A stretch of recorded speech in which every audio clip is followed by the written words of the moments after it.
کے لیے ایک بلند تر صلوات اللہم صلی علی محمد وآل محمد باردی کر صلوات اللہم صلی علی محمد وآل محمد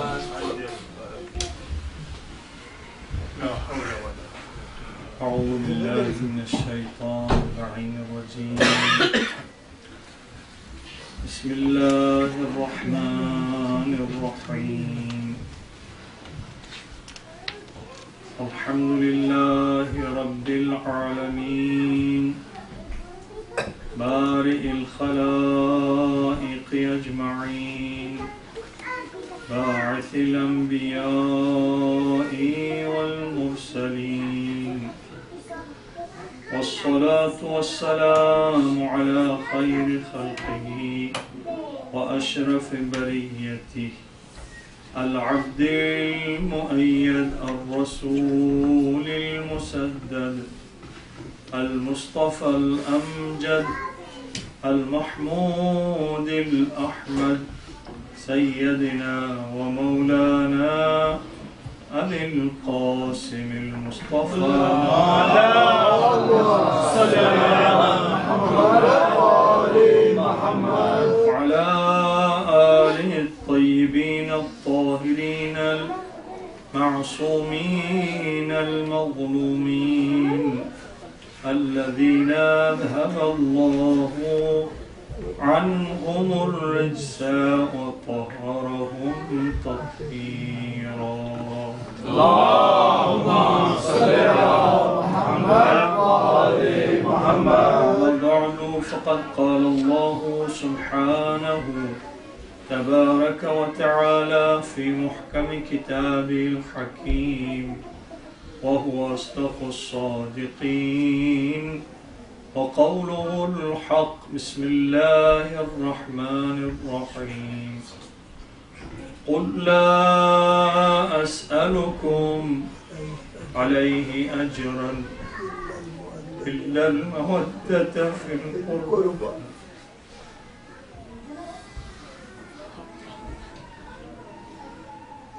زاداران سید الشہداء شام غریباں میں بیٹھے ہیں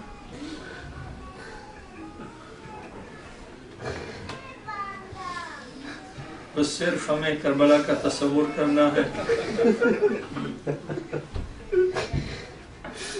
اور گریہ کرنا ہے کسے معلوم اگلے سال میں فرشا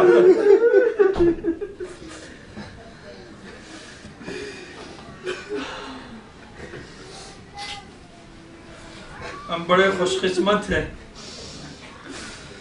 اپنے وطن سے دور ہونے کے باوجود خداوند تبارک تعالیٰ نے یہ فرش اعضا ہمیں مل بیٹھنے کے لیے عطا کیا ہے اور ہمیں آج یہ نصیب ہوا ہے تو اس کا بھرپور ہم فائدہ اٹھائیں کوئی آنسو ہمارے آنکھ میں باقی نہیں رہنی چاہیے پیاری ماں مال لے کے بہشت آئی ہوئی ہوں گی اور آپ کے آنسوں کا انتظار کر رہی ہوں گی لہٰذا ان کا وہ رومال خشک نہ ہو رہے جتنے آنسو ہیں ان کے رومال کے حوالے کریں عزاداروں یہ سب سے زیادہ قیامت کے دن ہمیں کام آنے والی ہماری شکستہ نمازیں ہماری ناقص نمازیں ہمارے ناقص عبادات کسی پہ کچھ بھروسہ نہیں ہے کہ ہماری نمازیں ہمیں بخشوا لیں گی ہماری عبادات ہمیں بخشوا لیں گی ہم کیا اور ہماری عبادت کیا ہم کیا اور ہماری نمازیں کیا ایک ہی چیز پہ بھروسہ ہے وہ ہے عشق حسین عشق غم حسین جو ہمارے آنکھوں سے نکلتا ہے یہ عشق برخلوص پہ مبنی ہوتا ہے اس کے دل میں خلوص نہ ہو جو واقعاً عزادار حسین نہ ہو اس کے آنکھ سے یہ اشک نہیں نکل سکتا، اس کے آنکھ سے آنسو نہیں بہ سکتا، جس کے دل میں حسین کی محبت مجزن ہو اور وہ حسین کی محبت میں تڑپ رہا ہو کہ اے حسین، اے سید الشہداء، اے مظلوم کربلا، اے علی اکبر کے بابا، اے عباس اور زینب کے بھائی، ہم اپنے روزے پہ بلا لیں۔ ایسے کسی شام غریبہ، روزہ عاشور، روزہ اربعین، ہم کربلا میں روزہ امام حسین علیہ السلام پر ہوں اور وہاں روزہ امام حسین علیہ السلام پر ہم نے گریہ کرے، وہاں پر ہم شام غریبہ منائیں۔ دادارو، ہمارے سامنے دو چیزیں ہیں، ہماری دو ذمہ داریاں ہیں۔ ایک ہماری ذمہ داری امام حسین علیہ السلام کا مشن ہے، جس کے لیے وہ کھڑے ہوئے تھے، جس کے لیے انہوں نے مدینہ کو چھوڑا، جس کے لیے انہوں نے مکہ کو چھوڑا، اور جس کے لیے وہ کربلا میں تشریف لائے اور تمام شہداء کی شہادتیں پیش کی۔ وہ مشن امام حسین علیہ السلام وہ دین اسلام تھا۔ دین کے لیے اور اسلام کی خاطر اور قرآن کی خاطر اور شریعت کے خاطر، نماز کے خاطر، روزے کے خاطر، حج کو برقرار کرنے کے لیے امام حسین علیہ السلام نے شہادتیں پیش کی ہیں۔ وہ ہے مشن امام حسین علیہ السلام، جس کے لیے امام نے جان دی، اپنی بھی جان دی، اور جتنے آپ کے متعلقین تھے، آپ کے جو دوست تھے، جو آپ کے احباب و انصار تھے، جو آپ کے بھائی بھتیجے تھے، کسی جان کو، نہ کسی جوان کی جان کو، نہ کسی بوڑھے کی جان کو، نہ کسی بچے کی جان کو امام حسین علیہ السلام نے دین کے سامنے عزیز نہیں رکھا۔ دین کو عزیز سمجھتے ہوئے، دین سے زیادہ پیار کرتے ہوئے، دین سے زیادہ محبت کرتے ہوئے امام مظلوم علیہ السلام نے ساری قربانیاں دی۔ لہذا جب کبھی ہم آذان بلند کرتے ہیں، ہم اقامت بلند کرتے ہیں، ہم نماز کے لیے اللہ اکبر کہتے ہیں، یہ حسین کی فتح کا اعلان تھا، یہ حسین کی فتح کا اعلان ہے۔ آپ جانتے ہیں، بزرگ علماء سے آپ سنتے رہتے ہیں، کربلا کا لوٹا ہوا قافلہ بازار شام سے گزر رہا تھا۔ ایک بوڑھا شخص، ایک بزرگ مسجد سے باہر نکلا، قیدیوں کے اوپر نگاہ پڑی اور اس نے کہا الحمدللہ کہ خدا نے تمہیں شکست دی، خدا نے تمہیں ذلیل کیا۔ گلے میں قرآن لٹکا ہوا ہے، نماز پڑھ کے مسجد سے باہر نکلا ہے۔ امام زین العابدین علیہ السلام کی اوپر نظر پڑتی ہے، اسیروں پہ نظر پڑتی ہے، اور اپنا سر آسمان کی طرف اٹھا کر وہ خدا کا شکر ادا کر رہا ہے۔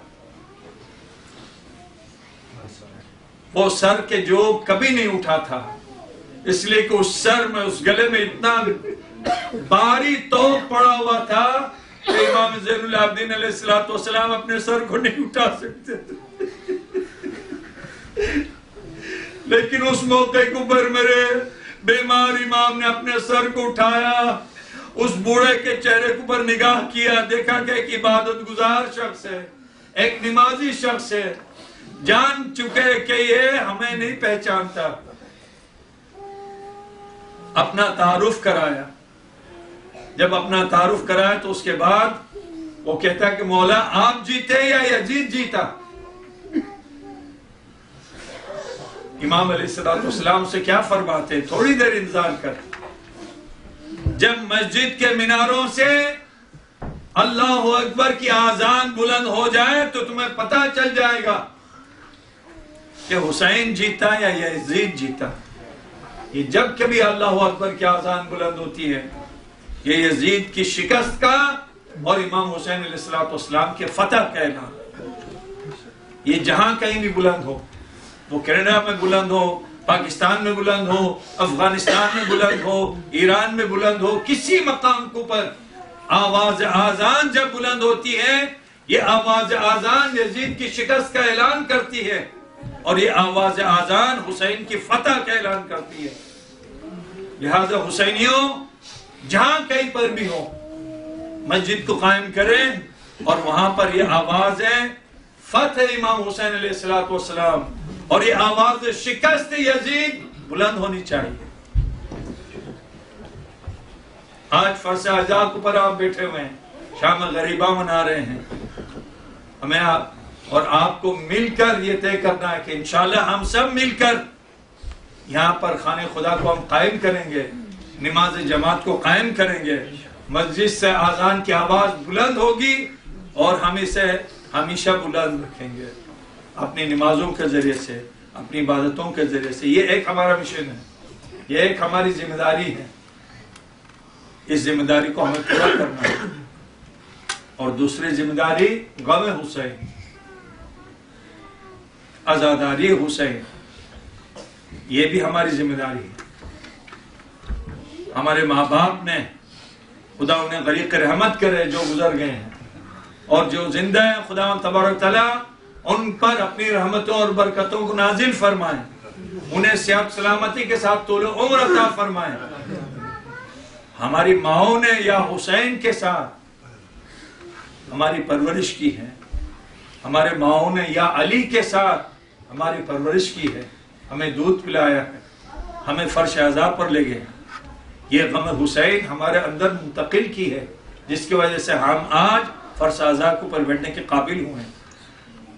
اگر وہ اس کے لیے اہتمام نہ کرتے، اگر وہ اس کے لیے کوشش نہ کرتے، اگر خدا نخواستہ وہ غفلت کے شکار ہوتے تو ہمیں آج یہ فرش اعزاء نصیب نہ ہوتا۔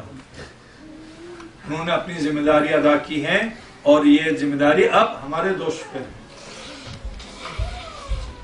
ہمارے دوش پر ذمہ داری ہے۔ ہمیں اس سوچنا ہے مل بیٹھ کے کہ ہم اس ذمہ داری کو خصوصاً اس علاقے کے اندر کہ جہاں پر بے دینی بہت زور و شور کے اوپر ہے،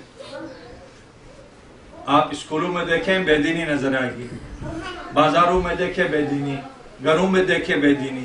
بے دینی ہمارے گھروں میں گھس چکی ہے، انٹرنیٹ کے ذریعے سے، ٹیلی ویژن کے ذریعے سے، ہزاروں قسم کے وسائل کے ذریعے سے بے دینی ہمیں چاروں طرف سے حملہ کر رہی ہے۔ تو اس میں ہمارے جہاد بہت زیادہ بڑھ جاتا ہے۔ اگر کوئی شخص یہاں پہ جہاد کرے اور یہاں پہ مجالس عزائے امام حسین علیہ السلام برقرار کرے اور یہاں بچوں کی عزاداری پر تربیت کرے، انہیں نوحہ پڑھنا سکھائے، انہیں مرثیہ پڑھنا سکھائے، انہیں سینہ زنی کرنا سکھائے، انہیں رونا سکھائے، تو اگر ہم اپنے وطن میں یہ کام کریں تو ہمیں کم ثواب ملے گا۔ لیکن اگر یہ ذمہ داری سختیوں کے ساتھ، ان مشاکل کے ساتھ، ان مصیبتوں کے ساتھ اس علاقے میں اگر ہم اس فریضے کو ادا کریں گے تو آپ اس اجر اور ثواب کا تصور نہیں کر سکتے کہ خداوند تبارک تعالیٰ کتنا اجر عطا کرے گا اس کے بدلے میں۔ یہ علم کا اٹھانا، یہ سینہ زنی کرنا، یہ گریہ وزاری کرنا، یہ شام غریبہ منانا، یہ معمولی بات نہ سمجھے۔ ہماری عاقبت بخیری اور ہماری خوشبختی، ہماری سعادت مندی اور ہمارے نجات کا واحد ذریعہ یہ۔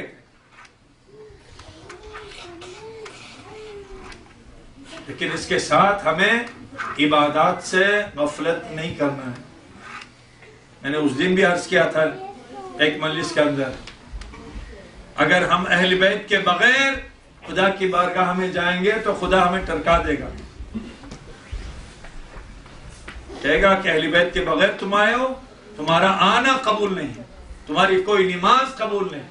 بے حب اہل بیت عبادت حرام ہے، بے حب اہل بیت عبادت حرام ہے۔ حب اہل بیت کے بغیر ہماری کوئی عبادت خدا کی بارگاہ میں قبول نہیں ہے۔ لہذا اہل بیت علیہ السلام کی محبت جو ہے وہ اساس دین ہے، وہ دین کی بنیاد ہے۔ بغیر اساس، بغیر بنیاد، بغیر جڑ کے کچھ نہیں ہوتا، کوئی عمارت قائم نہیں رہ سکتی۔ لہذا اہل بیت علیہ السلام کی محبت کو بہت اہمیت دینا ہے۔ وہ اساس دین ہے، وہ دین کی بنیاد ہے۔ لیکن خالی بنیاد تو انسان کے لیے فائدہ مند نہیں ہے۔ آپ فرض کیجئے اس گھر کی بنیادیں صرف اگر ہوتی تو کیا آج ہم یہاں پر بیٹھ کر یہ عزاداری کر سکتے تھے؟ بہت مضبوط، بہت عالیشان قسم کی لوہے اور اسٹیل کی اگر بنیاد ہوتی تو ہمارے لیے ممکن نہیں تھا کہ آج یہاں پر ہم اس سردی میں بیٹھ کر ہم یہاں پر عزاداری کر سکتے۔ یہ رہائش کے قابل نہیں ہوتا۔ اس بنیاد کے اوپر یہ عمارت بنی ہوئی ہے، اس میں دروازے ہیں، اس میں کھڑکیاں ہیں، اس کے اندر جو لوازمات ضروری ہیں وہ سارے لوازمات اس گھر کے اندر موجود ہیں، اس وجہ سے یہ رہنے کے قابل ہے۔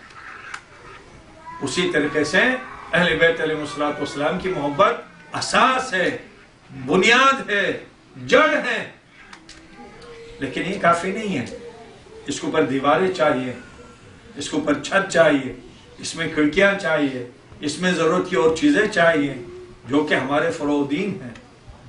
فروع دین کو فروع دین اس لیے کہا جاتا ہے کہ اصول دین کی بنیاد کے اوپر وہ فروع اور وہ عمارت وہ قائم ہے، وہ ساختمان قائم ہے جو ہمارے لیے لازم ہے۔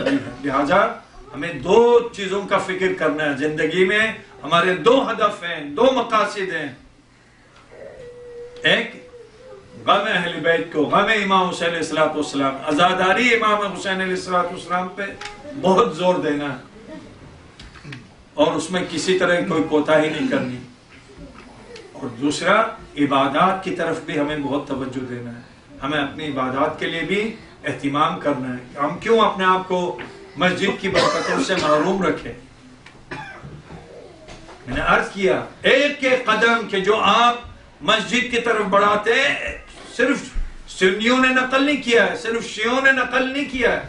یہ احادیث وہ ہیں کہ جو متفق علیہ ہیں، بعض احادیث وہ ہیں کہ جو متواتر ہیں، یعنی جس کا پیغمبر اکرم صلی اللہ علیہ وسلم سے صادق ہونا کوئی شک اور شبہ اس میں نہیں ہے۔ کسی نے اس میں بحث نہیں کی ہے، کسی نے اس میں اشکال گیری نہیں کی ہے، کسی نے اسے ضعیف نہیں کہا ہے۔ ایک قدم آپ مسجد کی طرف نماز جماعت میں شرکت کرنے کے لیے آپ قدم رکھتے ہیں گھر کے باہر، اس ایک قدم کے اوپر خداوند تبارک تعالیٰ 10 حسنات 10 نیکیاں آپ کے نامہ عمل میں لکھتا ہے۔ ایک ایک قدم پہ 10 آپ کی گناہ معاف ہوتے ہیں اور 10 آپ کے درجات بلند ہوتے ہیں ایک قدم کے اوپر۔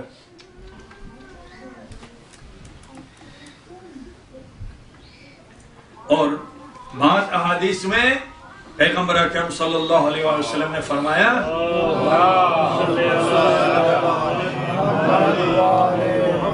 کہ خداوند تبارک تعالی 7ویں زمین تک، زمین کے 7 حصے ہیں، 7 لیول ہیں زمین کے، آخری لیول تک جتنی مخلوقات ہیں، جہاں جہاں اس نے قدم رکھا ہے اس سے لے کے نیچے 7ویں لیول تک، زمین کے جو آخری حصہ ہے اس تک جتنی مخلوقات ہیں، اور اس سے اوپر آسمان تک، 7ویں آسمان تک جتنے مخلوقات ہیں، وہ سارے کے سارے مخلوقات پر لازم قرار دیا خداوند تبارک تعالیٰ نے کہ اس بندے مومن کے لیے کہ جو گھر سے عبادت کے لیے نکلا ہے مسجد کی طرف، اس کے لیے مغفرت کی دعا کریں۔ اور وہ سارے مخلوقات ملینز کی تعداد میں اس کے لیے تا قیامت مغفرت کی اور بخشش کی دعا کرتے ہیں۔ لہذا اس سے بھی غافل نہیں ہونا ہے۔ انشاءاللہ نئے افراد ہیں، میں بہت متاثر ہوا ہوں، خصوصاً بعض برادران جو ہے واقعاً جس طریقے سے وہ خدمات انجام دے رہے ہیں بغیر کسی، جیسا ابھی زینی صاحب اعلان کر رہے تھے، کوئی عہدہ نہیں ہے، کوئی پوزیشن نہیں ہے، کچھ انہوں نے نہیں لیا ہے، لیکن خدمت جو ہے وہ پوری کر رہے ہیں الحمدللہ۔ جس قوم کو ایسے خدمت گزار نصیب ہو، جس کمیونٹی کو ایسے خدمت گزار نصیب ہو کہ جو بغیر کسی لالچ کے، بغیر کسی پوزیشن کے رکھے ہوئے اس طرح سے خدمت کر رہے ہوں، وہ قوم جو ہے وہ ہمیشہ سعادت مند ہوں گے اور خوشبخت ہوگی. ان لوگوں سے فائدہ اٹھائے اور آپ حضرات سب جو ہے اس میں شریک ہو. آج یہ طے کر کے اٹھے فرض سے عزائے امام حسین علیہ السلام سے کہ ہمیں اس علاقے کے اندر رائے جانہ کے اندر انشاءاللہ اس علاقے کے اس شہر کے شان کے مطابق میں نے کافی عرض کیا ہے برادران سے. یہ کبھی نہیں سوچے کہ ہم کمیونٹی چھوٹی سی ہے چھوٹی سی بنائیں گے. آپ میں سے بہت سے افراد ٹورنٹو سے آئے ہیں. ٹورنٹو والے افراد جانتے ہیں وہاں پر 40 سال پہلے بیویو کی مسجد بنائی گئی تھی, جعفری اسلامک سینٹر. ٹھیک, جس وقت وہ بنا رہے تھے تو ساتھ کے پلاٹ کہ جس پر جو سینٹر ہے ان سے کہا گیا کہ بھائی یہ زمین بھی خرید لیں, آپ کے کام آئے گی. انہوں نے کہا کہ یہ جو ہم بنا رہے ہیں یہ بھی بہت ہے. آج ان کو وہ بیچنا پڑا اور دوسری جگہ بہت بڑی زمین لے کے الحمدللہ بہت بڑا سینٹر وہ وہاں بنا چکے ہیں, جعفری کمیونٹی سینٹر کے نام سے. یہاں بھی کسی کو پتا نہیں ہے. کوشش کریں کہ بڑی سی بڑی زمین لیں, بڑی سی بڑی عمارت تعمیر کریں. اپنے جیبوں کو نہ دیکھیں کہ ہمارے پاس ہمارے جیب میں گنجائش زیادہ نہیں ہے, ہم اتنی بڑی زمین لے کے کیا کریں گے. میں نے وینکوور کی مثال آپ کو دی تھی اور مکرم بھائی یہاں پر موجود ہیں, آغا مشہدی موجود ہیں, کربلائی موجود ہیں یہاں پر. انہوں نے اپنے آنکھوں سے دیکھا ہے. وینکوور کا سینٹر بھی کوئی چھوٹا سینٹر نہیں ہے, بہت بڑا سینٹر 12 ملین کا انہوں نے بنایا ہے. مقامی آبادی نے کتنا دیا ہے؟ 7 لاکھ. جو وہاں کے رہنے والے وینکوور کے جو مومنین ہیں انہوں نے کتنے دیے ہیں پوچھ لیجئے گا. 7 لاکھ. باقی کہاں سے آئے؟ یہ اللہ کا گھر ہے. اللہ کہتا ہے کہ اگر آپ اپنا گھر بنائیں گے تو میں ذمہ لیتا ہوں. آپ گھر بنا لیں, گھر خرید لیں, قرض کر کے اگر آپ اپنا گھر بنائیں گے, چونکہ گھر بنیادی ضرورت ہے. شادی کرنا انسان کی بنیادی ضرورت ہے. شادی کے لیے خدا تبارک و تعالیٰ کا وعدہ ہے کہ اگر آپ قرض کر کے شادی کریں گے تو میں اس قرض کو ادا کروں گا. یَكُونُوا فُقَرَاءَ يُغْنِهِمُ اللَّهُ مِنْ فَضْلِهِ. آپ اس بات کو سوچ کر کہ آپ فقیر ہیں, آپ محتاج ہیں, آپ پاس نوکری نہیں ہے یا اچھی نوکری نہیں ہے یا اچھی بزنس نہیں ہے, انکم بہت کم ہے, اس خیال سے اپنے شادی کو تاخیر نہ کرے. جوان نوجوان مرد عورت جو بھی ہے, خدا تبارک تعالیٰ فرماتا ہے کہ آپ اپنے شادی کو فقر کی وجہ سے, محتاجی کی وجہ سے, کم پیسہ ہونے کی وجہ سے آپ اس میں تاخیر نہ کریں. میں تمہارے قرض کو ادا کروں گا. جب خدا میرے گھر کے قرض کو ادا کرنے کا وہ وعدہ کر رہا ہے تو اپنے گھر کا قرض ادا کرنا اس کے لیے مشکل ہے؟ کوئی مشکل نہیں ہے. لہذا انشاءاللہ امید یہ ہے, میں اسی امید کے ساتھ یہاں سے 2 دن کے بعد واپس جاؤں گا کہ انشاءاللہ میں بہت جلد خوشخبری سنوں کہ راجانہ کے مومنین نے وہاں پر مسجد کے لیے زمین خرید لی ہے یا عمارت خرید لی ہے. جو کچھ بھی ممکن ہے انشاءاللہ مل کر امام حسین علیہ السلام کے ایام کے صدقے میں آپ حضرات اس قدم کو بہت جلد انشاءاللہ اٹھائیں گے. صلوات پڑھ لیجیے. اللہم صلی علی محمد. اور کچھ بیان کرنا ہے؟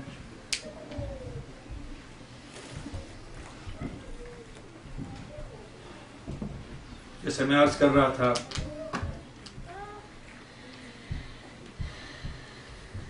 دور کی مجلس میں بھی میں عرض کر رہا تھا کہ خداوند تبارک تعالیٰ نے, آپ دیکھ رہے ہیں کہ اس شہر میں کتنے سارے لوگ موجود ہیں, مسلمان بھی ہیں اور غیر مسلمان بھی اس شہر کے اندر موجود ہیں, اور ان ہزاروں افراد میں سے آپ کو خداوند تبارک تعالیٰ نے امام حسین علیہ السلام کی اس فرض کے لیے منتخب کیا. آپ کے دل میں امام حسین علیہ السلام کی ایسی محبت ڈالی ہے کہ آپ سوائے حسین کے ان دنوں میں کچھ اور نہیں سوچتے. آپ کا سارے پلان، آپ کے سارے منصوبے، آپ کے سارے تفکرات وہ غم امام حسین علیہ السلام کے لیے، اور اس لطف اور اس مہربانی کے لیے خداوند تبارک تعالیٰ کا ہم جتنا بھی شکر ادا کریں وہ کم ہے کہ اس نے ہمارے اس حقیر وجود کو، ہمارے اس حقیر قلب کو امام حسین علیہ السلام کی محبت کے لیے منتخب کیا، اسے ظرف بنایا سید الشہداء کی محبت کے لیے۔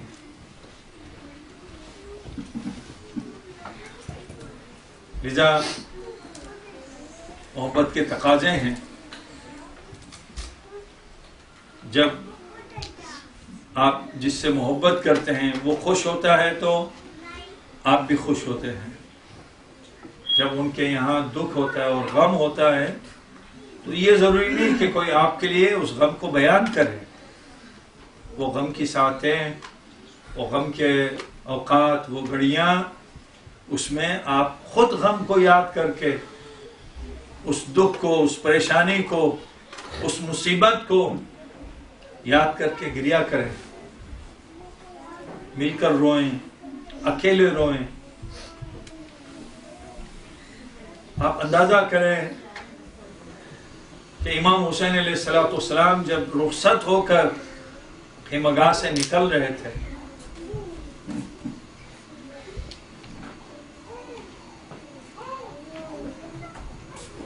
بار بار امام حسین علیہ السلام میدان کی طرف جا رہے ہیں، آپ کی بہن جناب زینب دروازے تک آ گئی ہے، امام حسین علیہ السلام میدان کی طرف جا رہے ہیں، جناب زینب دروازے کے اوپر کھڑی ہیں، دیکھ رہی ہیں اپنے بھائی کو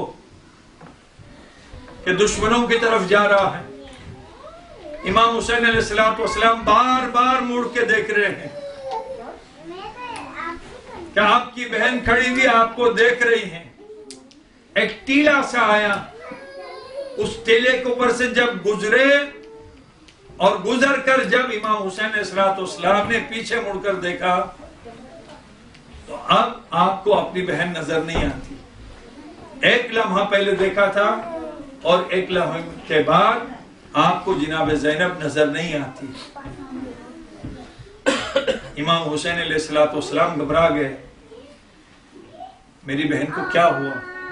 فوراً پلٹ کر جب در خیمہ پر آئے ہیں اور خیمہ میں آپ نے قدم رکھا ہے تو دیکھتے کیا کہ جناب زینب زمین کو برغش کھا کر گر چکی ہے۔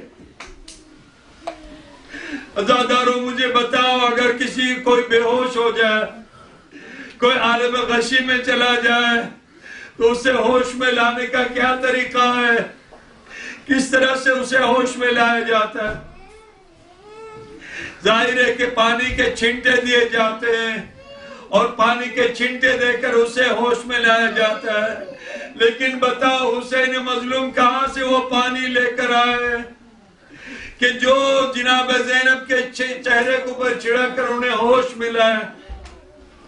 صرف آنکھ کا پانی موجود تھا، اپنے چہرے کو جناب زینب کے چہرے کے نزدیک کیا، رو رہے تھے اور آپ کے آنسوں کے قطرے جناب زینب کے چہرے کو پر پڑے۔ جناب زینب ہوش میں آئی، فریاد کرنے لگی، بھیا جہاں تک ہو سکے اپنی زیارت کرائیے۔ اتنی چاہتی تھی جناب زینب امام حسین علیہ السلام کو۔ عزاداروں امام حسین علیہ السلام میدان میں گئے ہیں اور جا کر آپ نے جہاد کی ہے، اور آخر میں جناب زینب سلام اللہ علیہا دیکھ رہی تھی، لیکن جب امام حسین علیہ السلام نظر نہیں آئے، گھوڑے پہ امام حسین علیہ السلام کو نہیں دیکھا، ایک مرتبہ جناب زینب خیمگاہ سے نکلتی ہے۔ وہ خیمگاہ کا مقام آج بھی کربلا میں محفوظ ہے، اور وہ تل زینبیہ، وہ چھوٹی سی پہاڑی جس کو بس جناب زینب آ کر اپنے بھائی کو تلاش کر رہی تھی، وہ تل زینبیہ بھی آج موجود ہے. اس تل زینبیہ کے اوپر آتی ہے اور آ کر کبھی دائیں طرف دیکھتی ہے کبھی بائیں طرف دیکھتی ہے. ایک مقام کے اوپر کیا دیکھتے ہیں کہ بہت سارے فوجی گرد گھوم رہے ہیں. اس مقام کی طرف نگاہ کیا تو کیا دیکھتی ہے؟ حسین مظلوم زمین کربلا کے اوپر پڑا ہوا ہے اور شمر ملعون آپ کے سینے کے اوپر سوار ہے.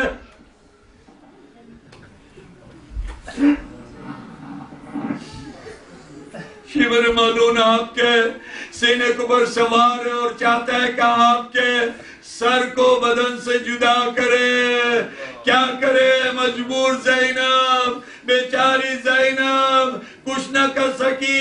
ایک مرتبہ پسر سعد کے چہرے کے اوپر نگاہ پڑی تو آواز دے کر کہا اے پسر سعد. میں نے دوپہر میں عرض کیا تھا کہ پسر سعد رشتہ دار تھا. پسر سعد چن کے رشتہ دار تھا. اسے مخاطب کر کے کہا اے پسر سعد تو دیکھ رہا ہے کہ میرا بھائی قتل ہو رہا ہے اور اسے تو نظر کر رہا ہے اور کچھ نہیں کر رہا ہے. جب دیکھا کہ پسر سعد نے کچھ نہیں کیا بس ایک مرتبہ رخ کیا مدینے کا. کہا یا جدہ یا رسول اللہ، اے نانا رسول خدا، یہ وہ حسین ہے جسے آپ اپنے پشت پر حالت نماز میں سوار کرتے تھے. یہ وہ حسین ہے جسے آپ اپنے دوش پر سوار کر کے عیدگاہ کی طرف لے کر جاتے تھے. اے رسول خدا اپنے نواسے کو بچاؤ. بس ادادارو ایک مرتبہ جناب زینب کی آواز امام مظلوم کے کانوں میں جب آئی، ایک مرتبہ امام حسین علیہ السلام نے آنکھیں کھولی، جناب زینب کی طرف نگاہ کیا اور اشارے سے کہا بہن میں ابھی زندہ ہوں، میری زندگی میں خیمے سے باہر نہ نکل. چاہنے والی بہن خیمہ گاہ کو واپس لوٹی. ابھی آپ نے خیمہ گاہ میں قدم رکھا تھا. ایک مرتبہ زمین و کربلا کو زلزلہ ہوا، سیاہ آندیاں چلنے لگی. امام زین العابدین علیہ السلام کی خدمت میں حاضر ہوتی ہیں، فرماتی ہے زین العابدین یہ سیاہ آندیاں کیوں چل رہی ہیں؟ یہ زمین کربلا کو زلزلہ کیوں ہو رہا ہے؟ ایک مرتبہ میرے بیمار امام نے فرمایا پھوپھی اماں ذرا خیمہ کے دروازے کا پردہ ہٹاؤ. جناب زینب آگے بڑھی، دروازے سے پردے کو ہٹایا. پردے کا ہٹانا تھا. ایک مرتبہ میرا بیمار امام اٹھ کر بیٹھ گیا، انگلی سے اشارہ کر کے فرماتے ہیں السلام علیکہ یا ابا عبداللہ، السلام علیکہ یا ابن رسول اللہ. جناب زینب نے فرمایا کیا میرا ماں جائے واپس آ گیا؟ فرماتے نہیں پھوپھی اماں وہ دیکھو نیزے کو پیر میرے بابا کا سر مبارک.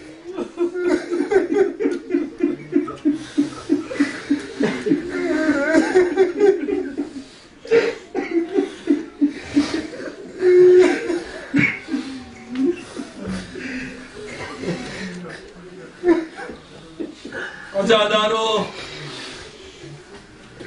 جب سر مبارک امام حسین علیہ السلام کو بلند کیا گیا، پسر سعد نے حکم دیا کہ جتنے شہداء ہیں ان سب کے سروں کو کاٹ کر نیزوں پر بلند کیا جائے. بس عزادارو سارے سروں کو کاٹ کر جسموں سے الگ کیا گیا اور انہیں نیزوں کو پر بلند کیا گیا. جب سروں کو شمار کیا گیا تو ایک سر کم نکلا. پوچھا گیا کہ یہ کس کا سر کم ہے؟ 71 سر ہے، 72 سر ہونے چاہیے. کسی نے کہا کہ وہ چھوٹے ششمہ علی اصغر کا سر مبارک نہیں ہے. بس پوچھا گیا کہ علی اصغر کہاں پر ہے؟ کسی نے مقام بتایا کہ ہم نے دیکھا امام مظلوم بعد شہادت حضرت علی اصغر انہیں پشت خیمہ پر لے جا کر وہاں پر دفن کر چکے ہیں، لیکن زمین کو برابر کر چکے تھے، لہذا قبر کا کوئی پتہ نہیں چل رہا تھا۔ پسر سعد نے حکم دیا زمین میں نیزے گاڑے جائیں اور دیکھیں کہ قبر علی اصغر کہاں پر ہے۔ بس عزاداروں نیزے بردار فوج آگے بڑھی، ہاتھوں میں نیزے لیے ہوئے پشت خیمے کے اوپر ایک ایک زمین کے چپے چپے کے اوپر نیزے گاڑتے جا رہے تھے کہ بس ایک مرتبہ جناب علی اصغر کا جسم، ان کی لاش ایک نیزے سے لپٹ کر اس طرح سے نکلی جس طرح علی اکبر کے سینے سے جگر نکلا تھا۔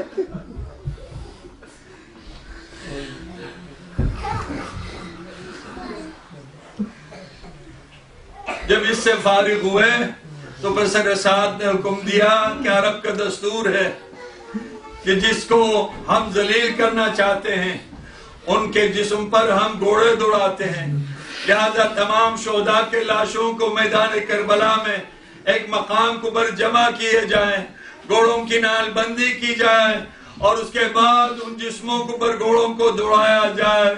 بس امیر کا حکم تھا، جیسے حکم ملا ایک مرتبہ لوگوں نے ان لاشوں کو، شہداء کے لاشوں کو لا کر جمع کرنا شروع کیا۔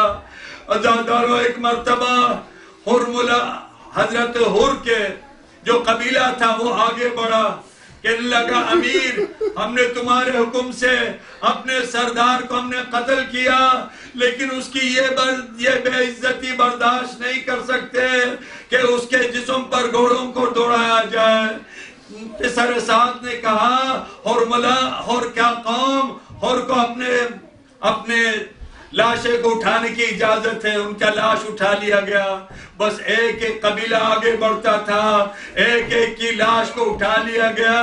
عزاداروں میدان کربلا میں صرف 2 لاشیں رہ گئی، ایک امام مظلوم کا لاش اقدس تھا اور ایک جناب علی اصغر کا لاش اقدس تھا۔ میدان کربلا میں جب 2 لاشیں رہ گئی جس کے لیے کوئی آگے نہیں بڑھا، کسی نے فریاد نہیں کی، جب دونوں لاشیں باقی رہ گئی ایک مرتبہ گھوڑے دوڑنا شروع ہوئے۔ عزیزو، امام حسین علیہ السلام کا لاش اقدس بلند ہوا، حضرت علی اصغر کی لاش کو اپنے سینے سے لگایا۔ جب اس سے فارغ ہوئے تو عزاداروں ظلم پر ظلم بڑھتا جا رہا ہے، ظلم پر ظلم اضافہ ہوا جا رہا ہے۔ جب لاشوں کو پر گھوڑے دوڑانے سے فارغ ہوئے تو اب پسر سعد نے حکم دیا کہ خیموں میں آگ لگائی جائے، اسباب کو لوٹا جائے، سیدانیوں کے سروں سے چادروں کو چھینا جائے۔ عزاداروں ایک مرتبہ ہاتھوں میں آگ لے کر اور ہاتھوں میں نیزہ لے کر خیمہ گاہ پر حملہ ہوا، خیموں کو آگ لگائی گئی، بیویاں ایک خیمے سے دوسرے خیمے میں، دوسرے خیمے سے تیسرے میں، جب آخری خیمہ بچا تو عزاداروں جناب زینب امام زین العابدین علیہ السلام کے پاس پہنچی، جو حالت غشی میں تھے، بے ہوشی میں تھے، شانہ ہلا کر اٹھایا اور فرماتی ہے زین العابدین تو امام وقت ہے، ہمیں بتا سارے خیمے جل چکے ہیں، صرف ایک خیمہ باقی ہے، شریعت کا کیا حکم ہے؟ کیا ہم بے پردہ باہر نکل جائیں؟ سروں سے چادریں چھن چکی ہے، بے پردہ ہم باہر نکل کر اپنے جانوں کو بچائیں یا خیموں میں رہ کر اپنا آپ کو جلنے دے؟ امام زین العابدین علیہ السلام نے عزاداروں جب اپنے آنکھیں کھولی غصے تو عجیب عالم دیکھا، اپنے پھوپھی کو بغیر چادر کے اور بغیر حجاب کے دیکھا۔ فرماتے پھوپھی اماں سب سے کہیں کہ خیمے سے باہر نکلے۔ عزاداروں سب خیمے سے باہر نکل آئے، بچے دوڑ رہے ہیں میدان کربلا میں، بیویاں میدان کربلا میں بکھر گئی ہیں۔ اب حمید ابن مسلم کہتا ہے کہ میں نے ایک چھوٹی سی بچی کو دیکھا جس کے کرتے کے دامن میں آگ لگی ہوئی تھی اور وہ میدان کربلا میں بری طریقے سے دوڑ رہی تھی، جتنا وہ تیز دوڑتی تھی اس کے دامن کا آگ تیز ہوتا آگے بڑھا، چاہتا تھا کہ اس کے دامن کے آگ کو بجھاؤ۔ ایک مرتبہ وہ بچی بلکنے لگی، چھوٹے چھوٹے ہاتھوں کو جوڑ کر کہنے لگی، اے شیخ عرب، خبردار مجھے ہاتھ نہ لگانا، خبردار مجھے ہاتھ نہ لگانا، میں آل محمد سے تعلق ہے میرا۔ میں نے کہا نہیں بچی، میں تمہیں کوئی ظلم نہیں کرنا چاہتا، میں صرف تمہارے دامن کی آگ کو بجھانا چاہتا ہوں۔ اس نے مجھے اجازت دی، میں نے دامن کے آگ کو بجھایا تو عزاداروں اس چھوٹی سی بچی نے اپنے ہاتھ دوبارہ جوڑے، کہنے لگی اے شیخ عرب، تو نے جہاں اتنا میرے اوپر رحم کیا، میرے اوپر ایک اور رحم کر، مجھے نجف کا راستہ بتا۔